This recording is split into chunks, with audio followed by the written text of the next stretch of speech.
One of the main reasons the original Blade Runner remains so iconic is that its futuristic Los Angeles feels like a real place. From the clunky, utilitarian vehicles on the streets to the hulking megatowers that dominate the skyline, it's a city that's both a vision of the future and grounded in the modern day.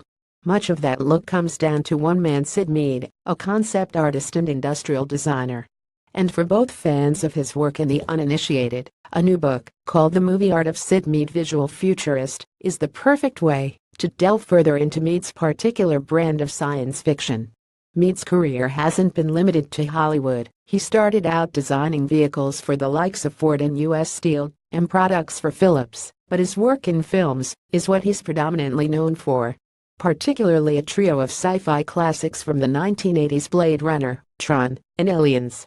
Mead's background in industrial design lent a sense of weight to his work on these movies. When he created a new vehicle, for instance, it was plausible, even if it was a sleek futuristic motorcycle, largely because Mead, though the end result through in its entirety, working out how the vehicle would actually function based on existing technologies. Blade Runner Concept Art. 1982. The Blade Runner Partnership. All rights reserved. Visual Futurist provides fantastic insight into this process. It's broken up into individual movies, and each section features an array of early sketches that show the thought and care that went into these creations. The book isn't just a collection of pretty sci-fi paintings, though there are plenty of those as well. Instead, it's more of a complete look at how Mead works and thinks. You can check out hand-drawn sketches and notes to see how he fussed over seemingly trivial details, like the notches on Deckard's keycard, or how the ATMs should look in Johnny Mnemonic. What's perhaps most interesting is seeing how these designs influenced more than just how the films looked. In one especially illustrative example, when Mead looked at the script for 2003 disaster thriller The Core, he realized that the drilling machine that was central to the movie's premise had an engineering flaw and wouldn't actually work in the real world. After heeding Mead's advice, then director Peter Hyams ultimately changed the script to incorporate these new ideas. If you're a fan of Mead's work, Visual Futurist features large sections dedicated to his most popular works.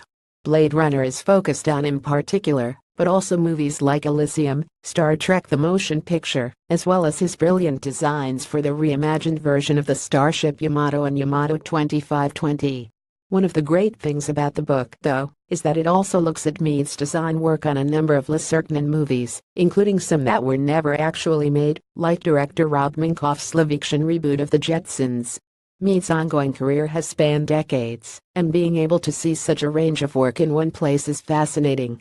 Whether it's his debut designs for Star Trek or his most recent attempt at revisiting dystopia in Blade Runner 2049, Mead's work on each movie carries a similar hallmark feel, most notably an obsession over the small details that many may fail to notice, yet make his designs unforgettable. You can check out The Movie Art of Sid Mead Visual Futurist right now. Blade Runner Concept Art. 1982. The Blade Runner Partnership. All rights reserved. Elysium Concept Art. 2013. TriStar Pictures Industries Incorporated. All rights reserved. Yamato 2520 Concept Art. Titan Books. Lunar Base Commando Concept Art. Titan Books. Mission Impossible 3 Concept Art. Paramount Pictures. All rights reserved.